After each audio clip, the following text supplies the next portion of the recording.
노후에 돈이 없으면 사람도 없습니다.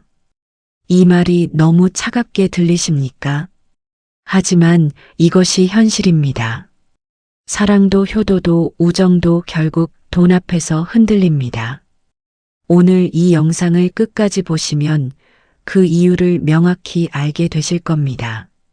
지금 이 순간 솔직하게 여쭤보겠습니다. 노후에 돈보다 중요한 게 건강이다, 가족이다, 인간관계다, 이렇게 생각하고 계십니까? 맞습니다. 다들 그렇게 말합니다. 그런데 지금 통장을 한번 열어보세요. 잔액이 얼마입니까? 매달 들어오는 돈이 있습니까? 자식한테 손 벌리지 않고 한 달을 버틸 수 있습니까?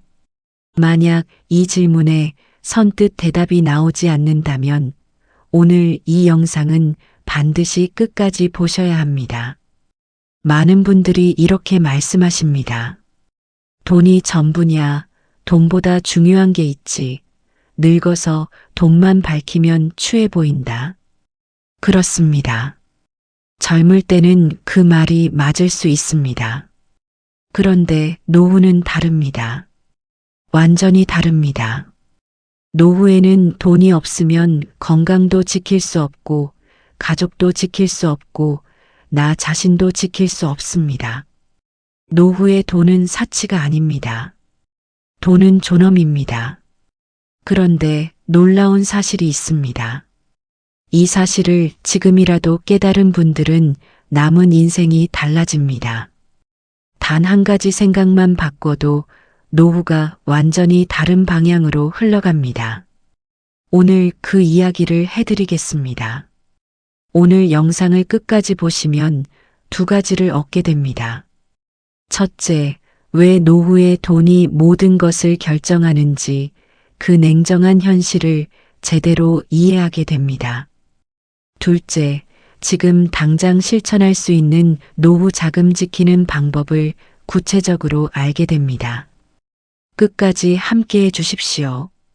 영상이 도움이 될 것 같다고 느끼시면 지금 바로 댓글에 네 한 글자만 남겨주세요.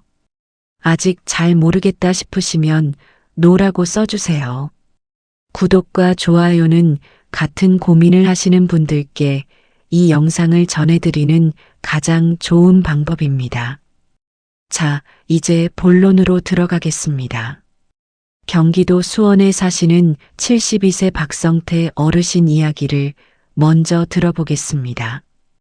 박성태 어르신은 30년 넘게 중소기업 공장장으로 일하셨습니다. 성실하고 책임감 강한 분이셨습니다.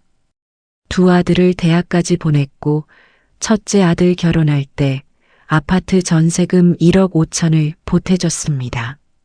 둘째 아들 사업 시작할 때도 5천만 원을 빌려줬습니다. 아내한테는 항상 이랬습니다. 우리는 나중에 아들들이 챙겨줄 거야. 우리가 이렇게 해줬는데 설마 모른 척 하겠어. 그런데 어르신이 68이 되던 해 무릎 연골이 완전히 닳아서 인공관절 수술을 받아야 했습니다. 수술비가 양쪽 합쳐서 1,200만 원이었습니다. 어르신 통장에는 그 돈이 없었습니다. 그동안 자식들한테 다 썼으니까요. 그래서 큰아들한테 전화를 했습니다. 아들, 아버지가 수술을 해야 하는데 돈이 좀 부족하다. 큰아들 대답이 뭐였는지 아십니까? 아버지, 저도 지금 대출 이자에 아이들 학원비에 빠듯해요. 한 달만 기다려주시면 안 될까요? 한 달이 지났습니다. 연락이 없었습니다. 어르신이 다시 전화를 했습니다. 이번엔 둘째한테 했습니다. 둘째는 이렇게 말했습니다. 아버지, 저 그때 빌린 돈 아직 못 갚았잖아요. 그것도 있고 지금 사업이 좀 어려워서요. 박성태 어르신은 그날 전화를 끊고 한참을 멍하니 앉아 계셨다고 합니다. 평생 자식들을 위해 살았는데 내가 아플 때 자식이 이렇게 나오는구나. 결국 어르신은 국민건강보험 노인 의료비 지원을 알아보고 동사무소를 직접 발로 뛰어다니며 수술을 겨우 받으셨습니다. 아들들한테는 끝내 돈을 받지 못하셨습니다. 이 이야기가 남의 이야기처럼 들리십니까? 아니면 어디선가 본 것 같은 이야기입니까? 이 이야기에서 우리가 반드시 짚어야 할 것이 있습니다. 박성태 어르신의 아들들이 나쁜 사람입니까? 꼭 그렇게만 볼 수는 없습니다. 그들도 자기 삶이 있습니다. 자기 가족이 있습니다. 그게 현실입니다. 그렇다면 진짜 문제는 무엇입니까? 바로 박성태 어르신이 돈이 없었다는 것입니다. 자신을 지킬 돈이 없었기 때문에 아프면서도 자식한테 손을 벌려야 했고 거절당하는 상처까지 받아야 했습니다. 여기서 심리학적으로 매우 중요한 개념 하나를 짚고 넘어가겠습니다. 바로 의존성과 자존감의 관계입니다. 심리학에서는 오랫동안 이 관계를 연구해 왔습니다. 결론은 명확합니다. 누군가에게 경제적으로 의존할수록 그 사람 앞에서 자존감이 낮아진다는 것입니다. 이것은 의지가 약해서가 아닙니다. 생존 본능에 가까운 심리적 반응입니다. 자녀에게 경제적으로 의존하는 부모는 자신도 모르게 자녀의 눈치를 봅니다. 하고 싶은 말도 못하게 됩니다. 서운해도 참습니다. 왜냐하면 내가 경제적으로 약자이기 때문입니다. 돈이 없으면 관계에서도 을이 됩니다. 부모 자식 사이에서도 마찬가지입니다. 반면에 경제적으로 자립한 노인은 다릅니다. 자녀와의 관계가 훨씬 대등하고 건강합니다. 자식이 보고 싶으면 내가 먼저 연락할 수 있습니다. 도움이 필요하면 당당하게 말할 수 있습니다. 왜냐하면 나는 내 신세를 지는 게 아니라 선택적으로 함께하는 것이기 때문입니다. 이 차이가 얼마나 큰지 아십니까? 노후의 행복 자체가 달라집니다. 독일의 철학자 쇼펜하우어는 이런 말을 했습니다. 건강과 재산을 가진 사람이 진정한 자유를 누릴 수 있다.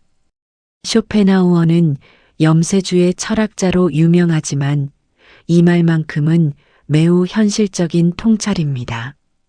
자유는 거창한 것이 아닙니다. 아프면 병원 갈 수 있는 자유, 먹고 싶은 것 먹을 수 있는 자유, 가고 싶은 곳 갈 수 있는 자유.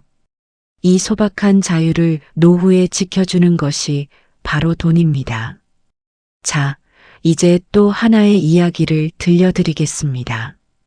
전북 전주에 사시는 69세 이명숙 어르신입니다. 어르신은 28년 동안 초등학교 교사로 근무하시고 퇴직하셨습니다. 퇴직 당시 퇴직금과 연금으로 매달 170만 원 정도가 들어왔습니다. 그리 많은 돈은 아니지만 혼자 사시기에 크게 부족하지 않았습니다. 그런데 딸이 문제였습니다. 딸이 이혼을 하면서 어린 손녀를 데리고 어르신 집으로 들어왔습니다. 처음엔 몇 달만이라고 했습니다. 몇 달이 1년이 됐고 1년이 3년이 됐습니다. 그 사이 어르신의 연금은 딸과 손녀 생활비로 조금씩 나갔습니다. 손녀 학원비, 딸 생활비, 병원비, 식료품비. 나가는 돈은 많고 들어오는 돈은 그대로니 어르신 통장 잔액은 서서히 줄어들었습니다. 3년이 지나서 어르신이 갑자기 허리 디스크가 심해졌습니다. 수술은 아니어도 꾸준히 물리치료를 받아야 했고 좋은 영양제도 챙겨야 했습니다. 그런데 어르신은 치료비가 아까워서 치료를 제대로 받지 않으셨습니다. 딸한테 부담될까봐 말도 못하셨습니다. 나는 내 돈으로 살아야 하는데 내 돈이 없어. 이게 어르신의 속마음이었습니다. 결국 어르신은 딸에게 조심스럽게 말씀하셨습니다. 엄마가 이제 몸이 좀 불편하니 따로 살면 어떻겠냐? 딸은 섭섭해했습니다. 그래도 나갔습니다. 딸이 나가고 나서 어르신이 처음으로 하신 일이 무엇인지 아십니까? 오래된 허리 치료를 다시 시작하셨습니다. 그리고 이렇게 말씀하셨답니다. 이제 내 돈이 내 것이 됐다고. 이명숙 어르신의 이야기에서 우리가 배울 것이 있습니다. 사랑하는 가족이라도 내 돈이 내 손에 있어야 나를 지킬 수 있다는 것입니다. 돈을 쓰지 않으려는 것이 아닙니다. 내가 내 돈의 주인이어야 한다는 것입니다.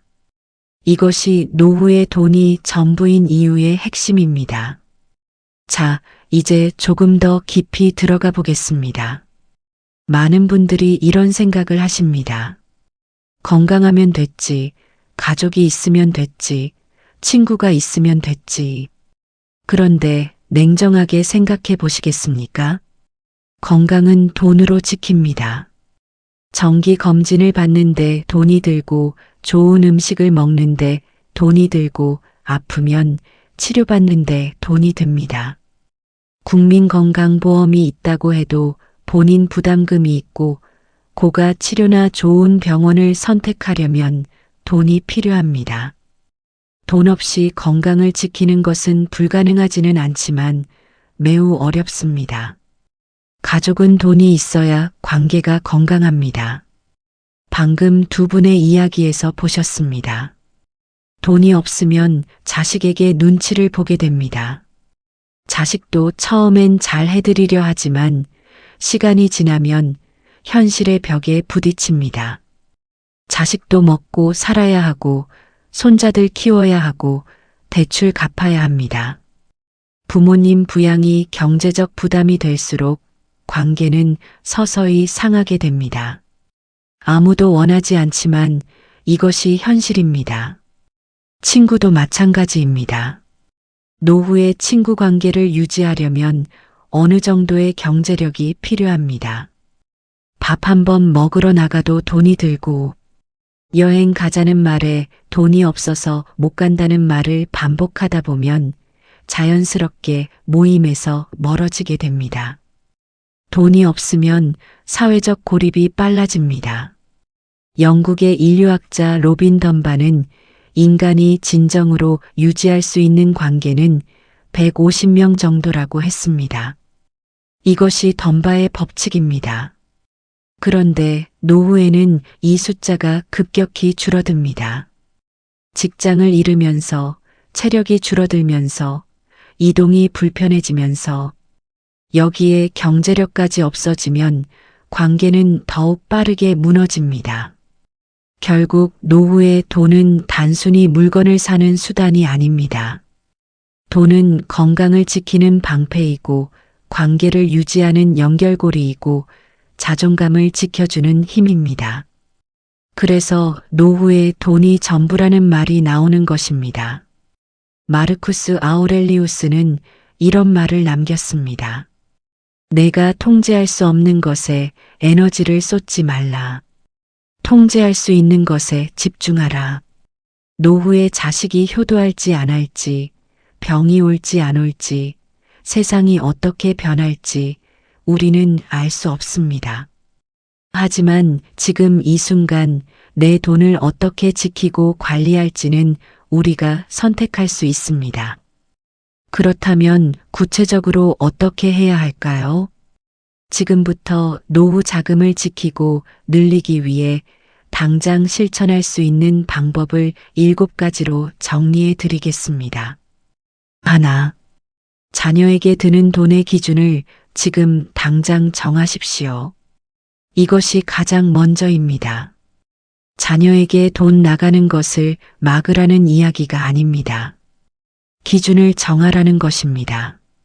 예를 들어 경조사비는 얼마까지, 명절 용돈은 얼마까지, 자녀에게 빌려주는 돈은 절대 하지 않는다. 이런 식으로 본인만의 원칙을 세우십시오.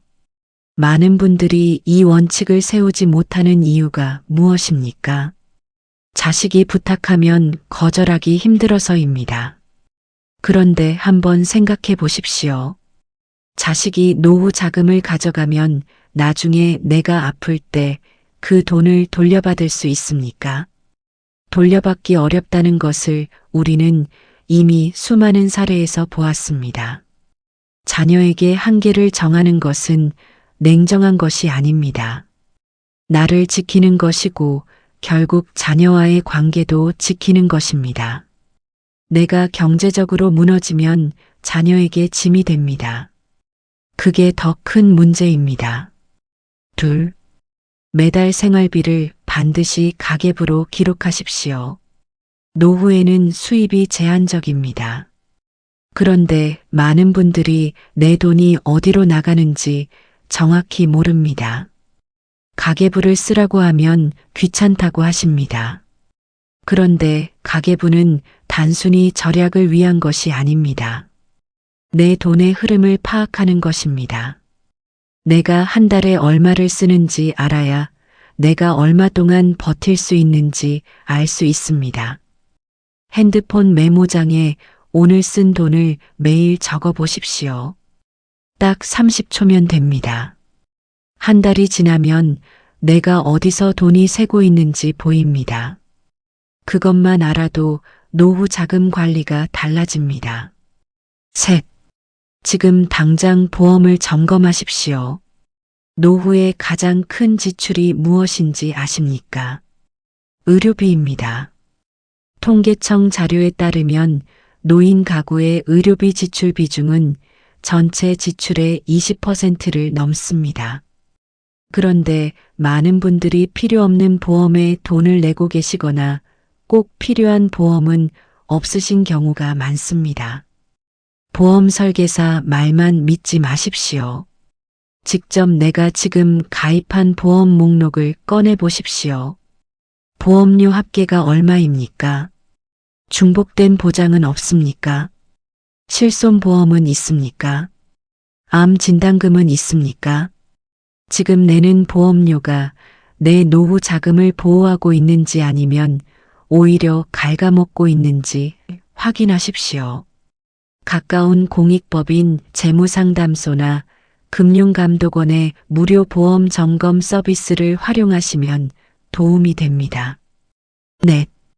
돈이 되지 않는 모임에 쓰는 비용을 줄이십시오. 노후에 가장 쓸데없는 지출 중 하나가 의무감으로 나가는 모임 비용입니다. 참석하고 싶지도 않은 동창회, 억지로 가는 개모임, 자랑 듣고 오면 기분만 나빠지는 친목 모임. 이런 모임에 교통비, 밥값, 선물값으로 나가는 돈이 한 달이면 얼마나 될 것 같습니까? 모임 자체가 나쁜 것이 아닙니다. 진심으로 즐겁고 힘이 되는 모임은 유지하십시오.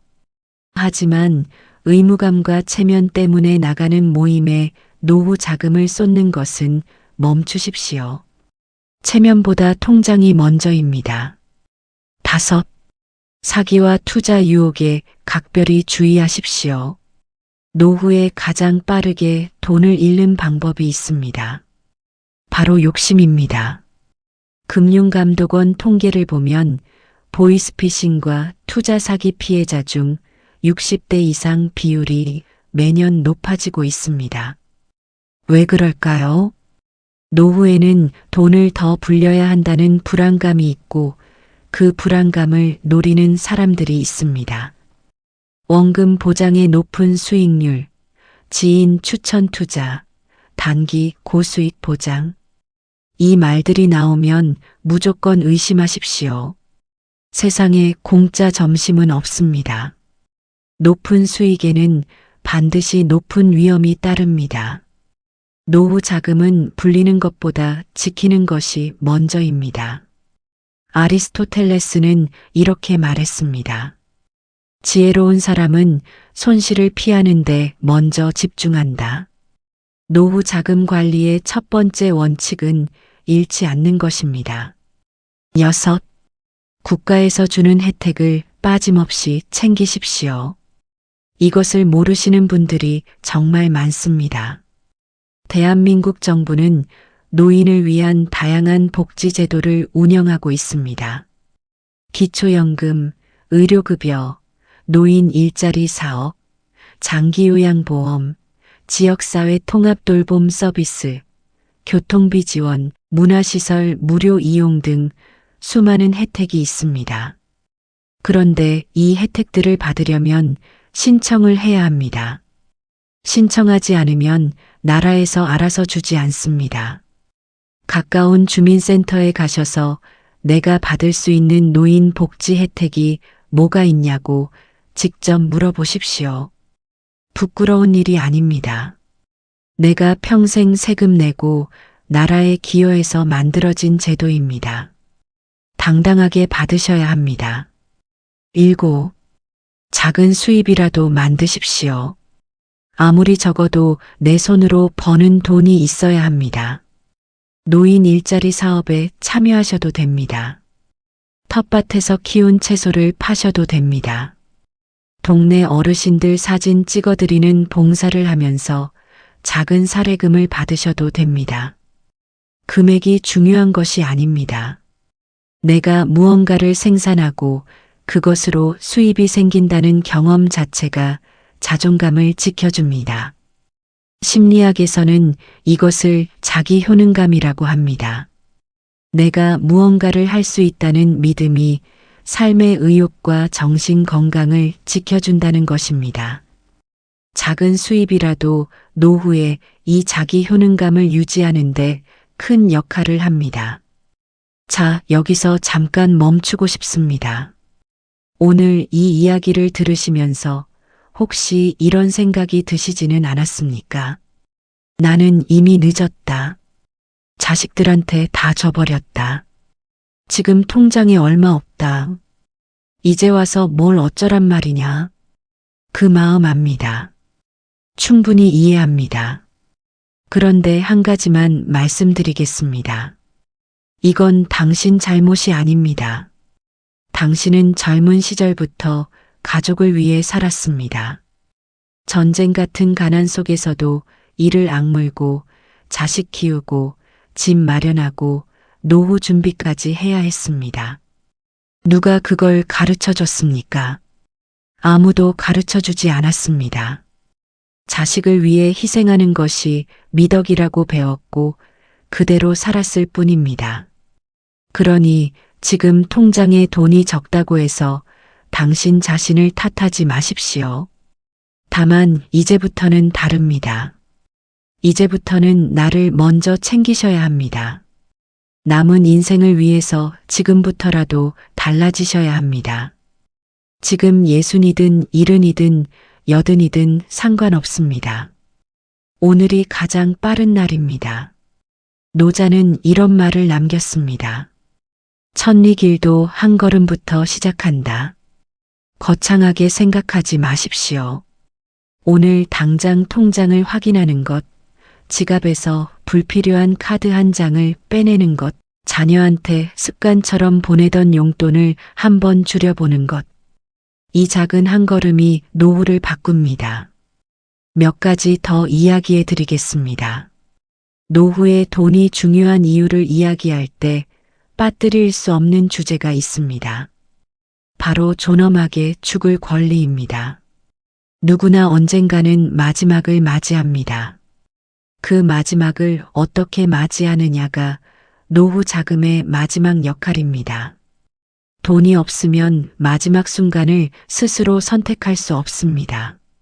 좋은 요양병원에 갈 수도 없고 원하는 치료를 받을 수도 없고 마지막 순간까지 나다운 삶을 유지하기 어렵습니다. 자녀에게 짐이 되거나 국가시설에 의지해야 하는 상황이 올 수도 있습니다.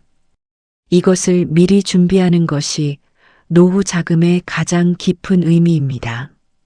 존엄하게 사는 것만큼 존엄하게 마지막을 맞이하는 것도 우리의 권리입니다.